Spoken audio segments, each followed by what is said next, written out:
I won't be mistaken if I say that this is the hottest spot on earth. Over the months of enemy attacks, Bakhmut turned into a complete ruin. However, the Russian occupiers' hopes that their success in Soledar would allow them to quickly capture Bakhmut didn't come true. The Ukrainian Defense Forces officially confirmed to have completely left Soledar to save our servicemen's lives. At the same time, they assured us of not having any plans to withdraw from Bakhmut. Enemy can see that we are having a hard time on this front section. The enemy is constantly attacking both in small and big groups. One day their artillery works, and the next day their infantry assaults. It's difficult time now, but our boys keep standing their ground. They heavily shoot, firing lots and lots of their shells, and if they hit something, they start firing even more. They have much less drones, and that's why they aim at all coordinates. That means if they had some targets, they monotonously fire on the same old places. According to the American Institute for the Study of War, in order to divert attention from the lack of visible victories in the Bakhmut sector, the Russians have begun to simulate an offensive in the western part of Donetsk region, intensifying attacks on the town of Vuhledar. However, military analysts do not see any real signs of an offensive there. At the same time, no one doubts that Russia will definitely go on the offensive again. It's only a matter of time. We have no indication that President Putin has changed his goals. He wants to control Ukraine and is planning new offensives. The only way to lasting peace is to make it clear to Putin that he will not win on the battlefield. The main intelligence directorate of Ukraine and the ISW almost completely coincided in their forecasts of a new Russian offensive. It is expected in spring or early summer. 3 scenarios were voiced. These are a major offensive in the Luhansk region, preparations for defense in the Donbass. The Russians are preparing to repel a possible Ukrainian counteroffensive and attack themselves. And the third scenario is a new offensive from Belarus. But this is possible not earlier than in the fall, the experts emphasize. According to the Washington Post, last week Volodymyr Zelensky met secretly with CIA Director William Burns in Kiev and apparently discussed the next stages of the war. Later, the Ukrainian president said that Russia's offensive could take place in any direction, in particular in the south and east. The new offensive was probably also discussed by the commander-in-chief of the Armed Forces of Ukraine, Valery Zaluzhny, and the chairman of the Joint Chiefs of Staff, General Mark Milley. On January the 17th, they met in person for the first time in Poland. Earlier, in an interview with The Economist, Zaluzhny said he had no doubt that the Russians would attack Kyiv again. He predicted that the war would escalate in late January or spring. Jason J. Smart, an American international political consultant and political strategist, is the guest of Spotlight Ukraine. Hello and welcome. Hi, how are you today? Good. How are you? So the United States and Western countries, they decided to transfer the tanks to Ukraine. Is it a kind of a game-changing thing in terms of the war? So it's significant in 2 factors. One is simply, yes, it does give Ukraine more technology, which helps it. But actually, I think it's game-changing in the sense that this does cross the Rubicon, per se, for Germany, which historically has always been resistant to giving things that could be used offensively. And tanks are inherently not only for defense, but also for offense. And so now that they've crossed this threshold, we see that it's opened up a lot. We see that Poland's going to send more tanks, Canada is going to send tanks, and this is a result, the US is going to send tanks, and this is a result of Germany's decision. So it has opened the floodgate of international support that will give offensive weapons to Ukraine, and yes, that will be a game changer. Yeah, that's cool. But if I'm not mistaken, the Kremlin said if Western countries, they will give Ukraine tanks, they will conduct it as kind of a Western intervention in the war and the kind of a new way of escalation. Is the kind of a threat?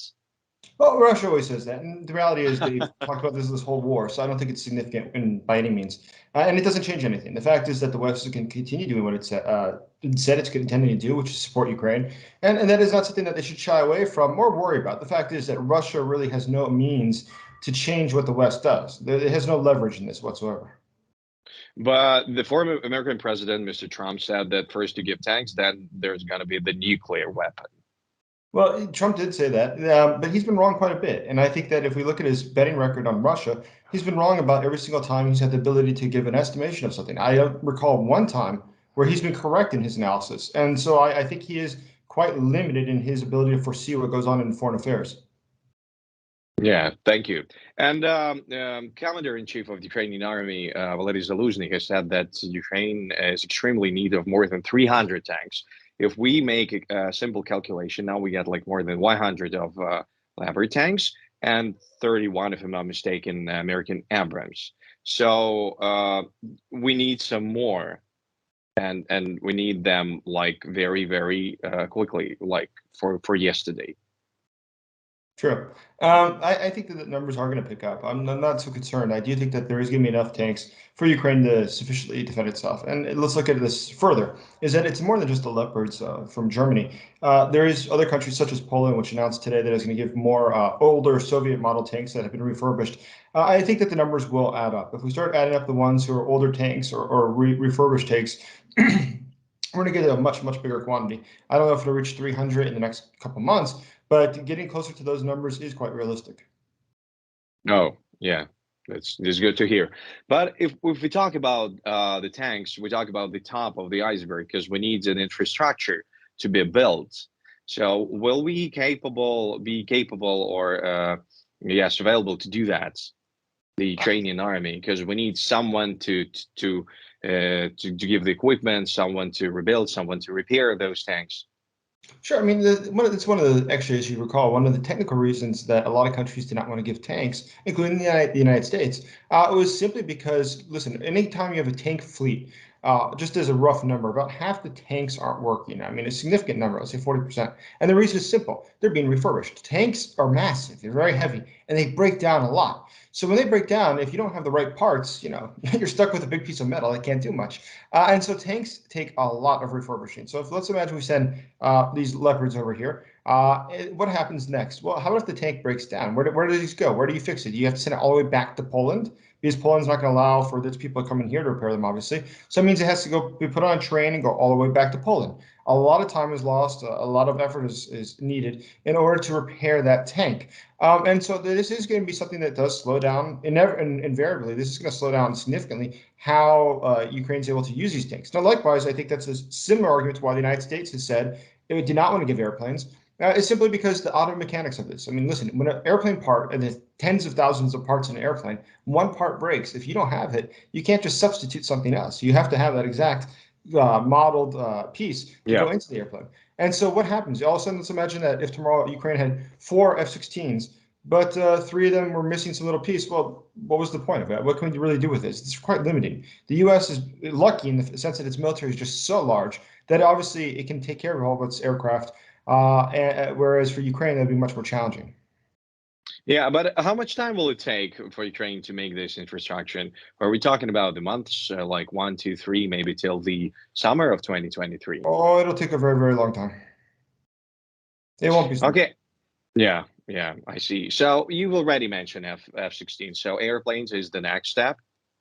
Yeah, I think that there is a good chance that I saw this morning that 4 senators have called on the Biden White House to turn over airplanes to Ukraine and the ATACMS, obviously. And I think, actually, to be quite frank, just due to the technical reasons that I've mentioned, getting parts, I think that the ATACMS is probably where Ukraine should probably focus on its attempts of pressuring the Americans, pressure on the ATACMS, because the fact is that's something that's easier to ship. That's something that is less part complex than something like an airplane. Less training involved. And so it's something that I think could be changing the battlefield much, much, much faster. And I think it is very realistic that Ukraine could really see those in the near future. Yes, thank you. And the last question is, so the West wants neither to lose or not to win the war. So they need Ukraine to not to lose or just to win the war. What is the last the last step over there? It's a really good question because, and I think that is part of what these tanks symbolize, is that there is a realization now it's no longer just about defending Ukraine. Because what does that mean? If Russia is still pushed out of the country, we could still invade at any time. What is that? So we have to, in fact, make Ukraine win. That is to defeat Russia.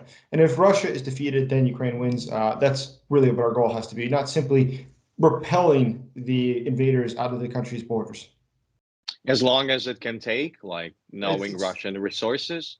Yeah, I think it's going to be necessary. I mean, listen, there's really only two options. Russia at this point is not intending to give up. There's no signs that Putin is rethinking what he wants to do. And so unless we can make it painful enough for Russia, it's just going to keep coming. Yeah, I see. And the mobilization in Russia. So what do you think? Is it going to be helpful?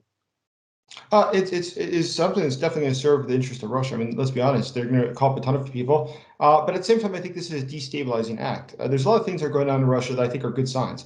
One is that the mobilization so far have not been popular. Putin has been able to rely on things such as ethnic minorities as well as prison populations. So there are people that aren't noticed, let's say, in Moscow or St. Petersburg. Now, the more people he starts to call up, the more it's become noticeable to the general population. Already, just think about this, out of Generation Z men in Russia, about 5% have already died or been injured in the war, which is a massive number. When you look at the numbers who have been mobilized or the numbers who have fled the country in addition, you're getting to more than 15% of the population of Generation Z men. So this is something that all of a sudden, it's not just so distant. This has become people I know who have had to leave the country and never come back because they want to avoid mobilization, for instance. This is going to make it very difficult. And so I think that, coupled with the fact that we see signs that there's different groups, such as Prigozhin's Wagner group, is in conflict. I mean, he's quite open in his conflict with Shoigu, who's the Minister of Defense, who also has his own private military. But when you look at these conflicts between these top leaderships in Russia, I think it does show signs that things might be cracking. And I do increasingly believe that a coup in Moscow is something that will probably most likely case of how this war will end. Thank you. Thank you so much. Jason J. Smart, an American international political consultant and political strategist, was the guest of Spotlight Ukraine. Thank you.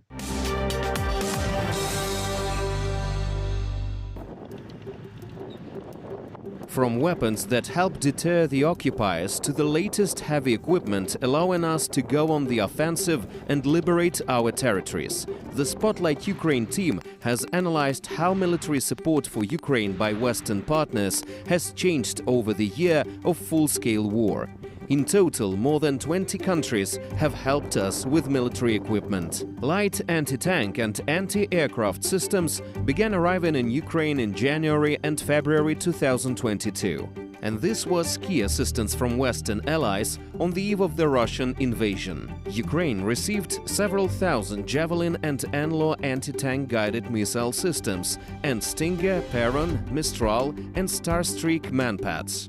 The largest batch was sent by the United States, the United Kingdom and the Baltic states. The partners began announcing artillery supplies to Ukraine in April 2022. In total, they provided about 1,000 different systems, both Soviet and Western. The very name of this heavy weaponry terrifies Russian occupiers. The HIMARS MLRS that began arriving in Ukraine last summer have enabled our military to effectively destroy Russian army bases and ammunition depots.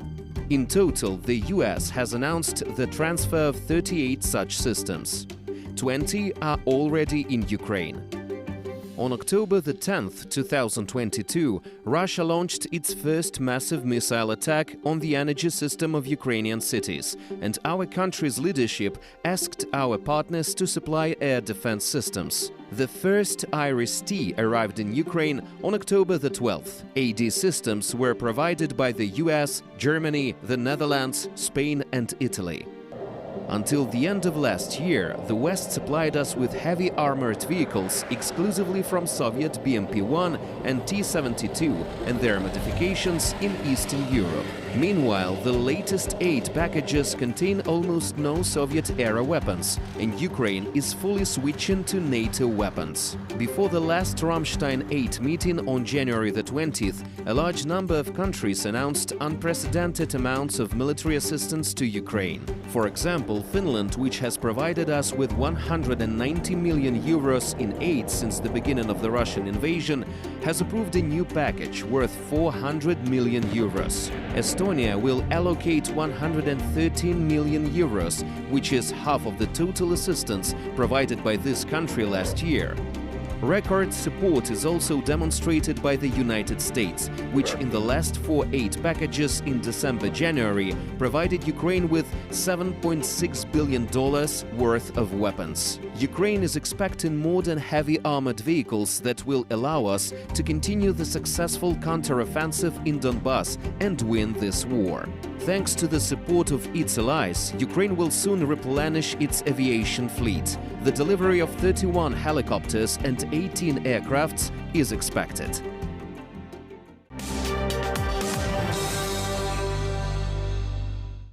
Belarus has always been a key ally of Russia, both economically and politically. The Kremlin uses the territory of Belarus as a springboard to launch attacks on Ukraine since the beginning of the full-scale invasion.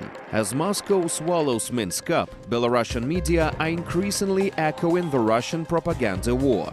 A few weeks after February the 24th, Putin and Lukashenko held negotiations. During this meeting, the self-proclaimed president of Belarus said that Ukraine was preparing an attack on Russia and Belarus.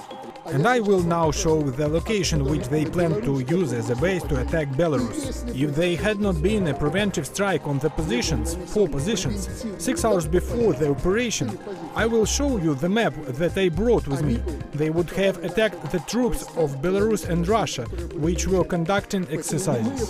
So we did not unleash this war. Our conscience is clear. It's good that we started. Biological weapons, the largest nuclear power plants, and all this was ready to blow up.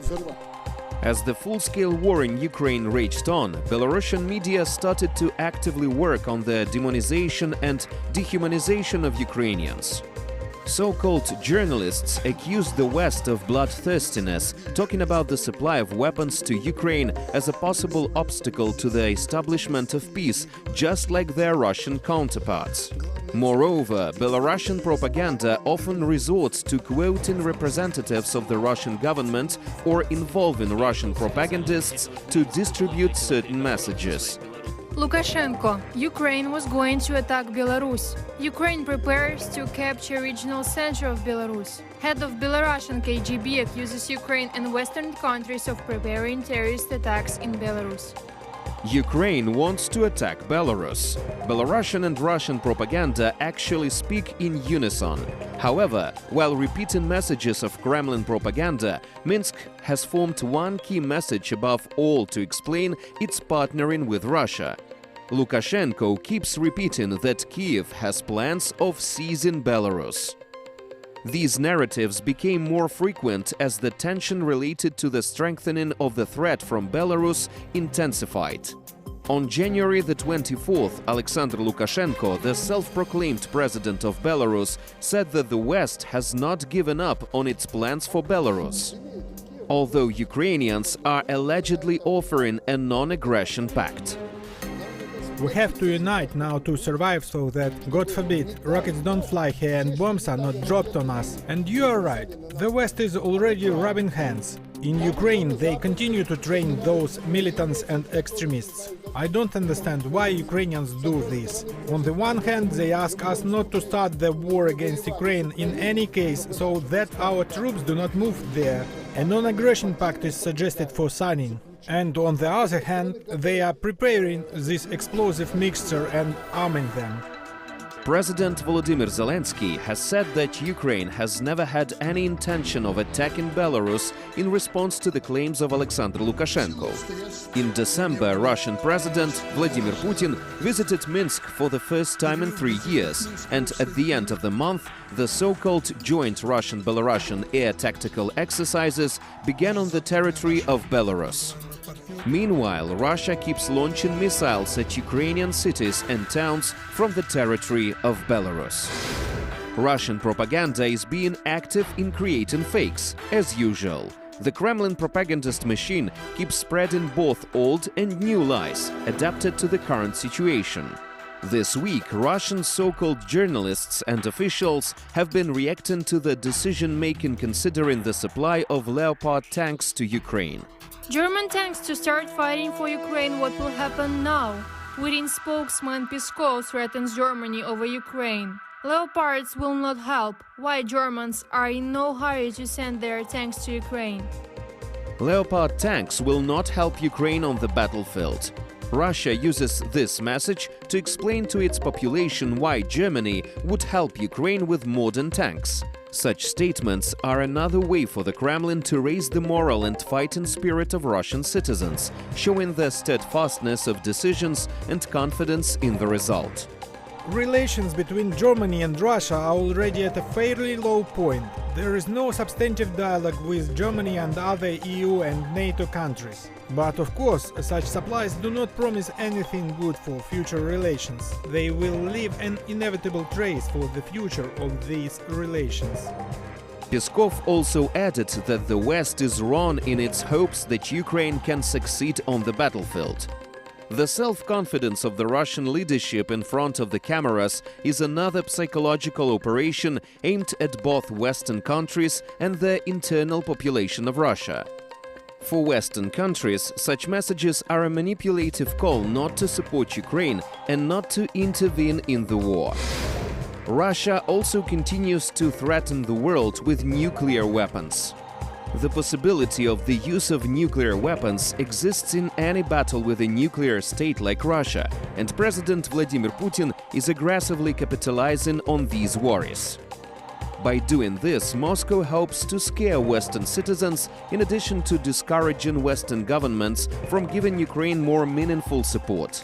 However, at the same time, Russia wants to save the face, so from time to time it accuses Ukraine, which gave up nuclear weapons almost 30 years ago, of possessing a nuclear threat to the world. Kyiv hides Western weapons at nuclear power plants. Ukraine threatens world with nuclear weapons. Russian state-owned media RIA Novosti has published the news stating that the Ukrainian Armed Forces are wrapping up the weapons and ammunition provided by the West in the territories of nuclear power plants. The Ukrainian army is wrapping up the weapons in the territories of nuclear power plants in the calculation that the Russian military will not strike these arsenals. By publishing such disinformation, Russia can prepare the groundwork for concealing future crimes against our state and aggravating panic among Ukrainians, the Center for Countering Disinformation explained. Russia always says that it is fighting the whole NATO and not just Ukraine. This way, Kremlin propagandists explain to its population and the world why the so-called Second Army cannot get the victory against Ukraine. In addition to this narrative, Russian so-called journalists are often humiliating the personality of Volodymyr Zelensky, president of Ukraine. Zelensky is reanimated with help of electric shock due to the constant use of drugs. His life hangs in a balance. Drug addict Zelensky is supported by doctors so that he doesn't die. Using cocaine, media found out where Zelensky and his subordinates get drugs. Zelensky is drug addict. Among other things, Russians repeatedly faked photos and videos trying to expose Zelensky as a drug addict. This is one of the main narratives promoted by Russians. In addition, during the massive attacks, propagandists tried to convince everyone that Zelensky had fled Kyiv and was hiding somewhere in a bunker. However, none of this is true. Following this narrative, Russian media Bloknot.ru has published the news with the such headline. This is Zelensky. Huge nose with white pads appeared on streets of Milan.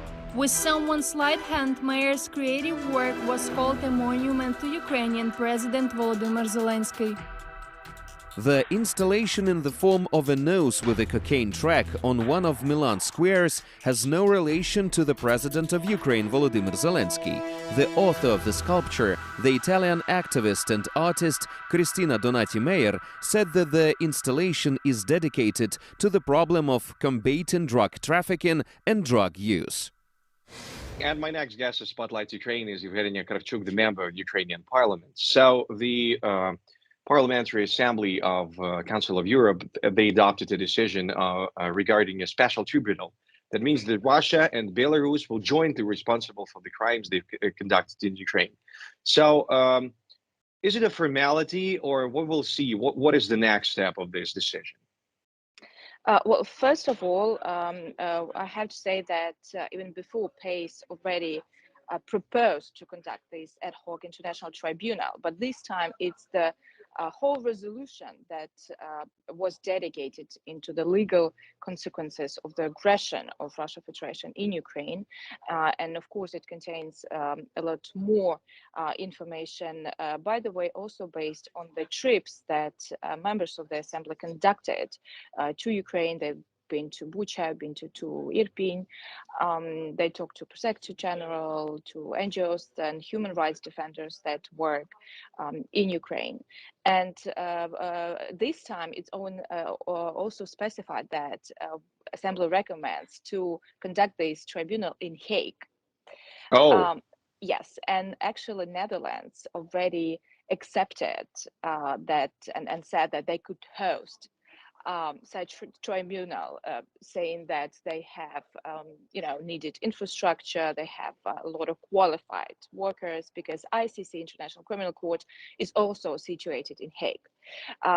And by the way, I need to explain why ICC cannot deal with crime of aggression, because it's not in jurisdiction of ICC. ICC deals with, I would say, people, just concrete people who came, killed, and we know their names, and then some of the trials, the prosecutions had started. But those who started, I mean, political and military leadership of Russia and Belarus, they, cannot be convicted, or put to trial in ICC. That's why we need to establish this ad hoc tribunal just for one crime of aggression. But it's called mother crime of all crimes.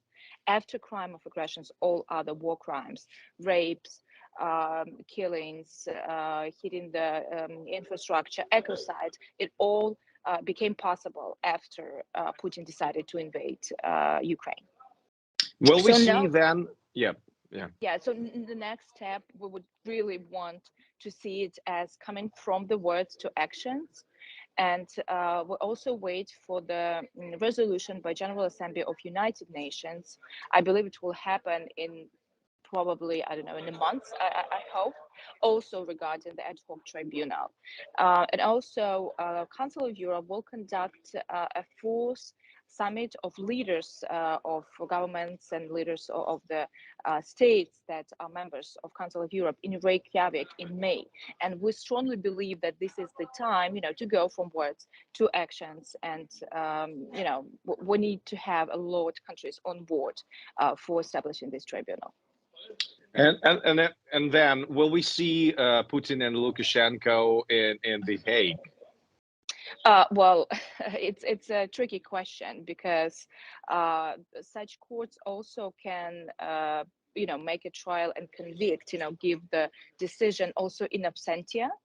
So, but if the immunity will be lifted, immunity for the political leaders will be lifted in those countries who signed this treaty, then if they go to one of these countries, then yes, they could be, taken to the court if there is such a decision of the tribunal.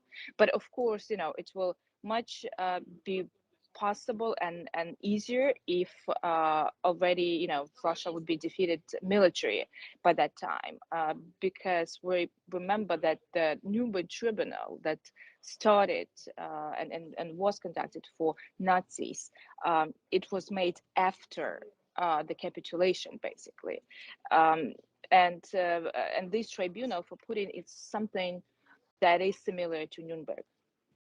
Mm-hmm. So, will we see the next wave of sanctions or restrictions opposed to Russian economic sector, or not? It's just dealing with the crimes. No, sanctions do not have, anything to do with the tribunal. Basically, it's just, one crime of aggression. But sanctions is another track where, whereas Ukrainian authorities are working on, together with European Union. They already had 10 steps, and more are to come. And of course, for example, one of the topics that are now, it's about the Wagner Group. For example, United States have taken decision about the Wagner Group, saying they're a terrorist organization, and we believe there is strong support from France in this case, because Wagner Group are very active in Africa, in the countries that are, have close connection to France. There is international legion there, and still you have the Wagner Group in the same country, putting, trying to destabilize the countries from inside. So that's, a lot to come. Another thing that we're interested in for this fourth summit for the leaders of Council of Europe member states is ensuring that we start on working on this comprehensive mechanism for reparations. So basically what it is, it's the list of, everything that Ukraine lost in infrastructure. It could be business losses, and of course, it could be claims from just, ordinary people because they lost a house or they were have a trauma because of an attack. And we believe that Council of Europe can help on making these comprehensive mechanism as well. So we'll see how it goes on in May, but also the resolution of General Assembly of United Nations already passed on this mechanism and on the reparation process. Of course, it's hard because we have the immunity of the money. They are, the frozen assets of Russian Federation state money. They still have the immunity, and we believe it also can go and have this treaty of the countries saying that we are ready. If we see the list of these damages, we're ready to give Ukraine as a third country these frozen assets. And talking about the immunity and the tricky thing about this. So the International Criminal Court is unable to investigate the crimes of the aggression unless the UN Security Council refers the case to it, which is highly unlikely because Russia has a status as a permanent member of the Security Council. So they can make an immunity and they can just vote against it. So is it a kind of a dead end? So immunity here, immunity there. What is the resolution? What is the way out? I would have to clarify here that there are two types of courts that are already working in Hague, which is ICC that, as I mentioned, it's already working. It's the one that binded by Rome Statute. It's already working on the war crimes that were conducted in Ukraine, and Prosecutor Han was in Ukraine for a few times. They have close connection with our Prosecutor General, so they are working, but they're working on the concrete cases, for example, what happened in Bucha, who was doing that, and so on. There's another court by United Nations, and if you remember in the 19th, United Nations, the Security Council created the tribunal for Slobodan Milosevic and the Serbian war criminals. But in that case, Russia did not put a veto on it. So United Nations were able to do that. There's a way, some people say, some lawyers say that if we go through the General Assembly, which represents all of the countries, and if we have the needed majority vote, it can go through there. But then when you go through financing it, still Russia can block it. So that's why we're saying that we need to establish an ad hoc special tribunal. Not saying that we're not working with ICC anymore. No, they will work, and they will prosecute the war criminals as well who were in Ukraine. But for political leadership and military leadership, for example, that they didn't take a gun and kill a person by themselves, but they made it possible. They started this war of aggression. So that's why we're saying that the special tribunal has to be established, and that's just the treaty signed between the countries who want to establish it. Yeah, thank you. And the last question: do you believe that Putin someday will be prosecuted as the person at Hague? If he will be alive, of course, by that time.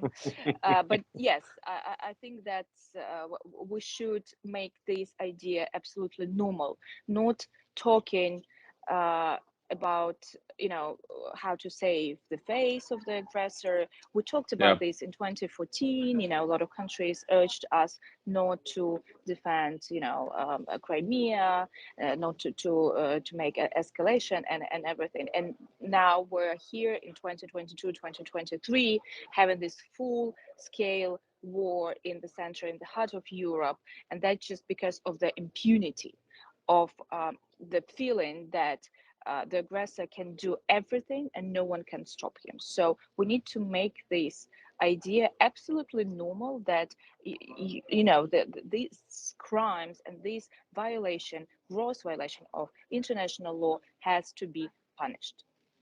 Thank you so much. Yevheniia Kravchuk, the member of the Ukrainian parliament, was the guest of Thank you. Spotlight Ukraine. Thank you.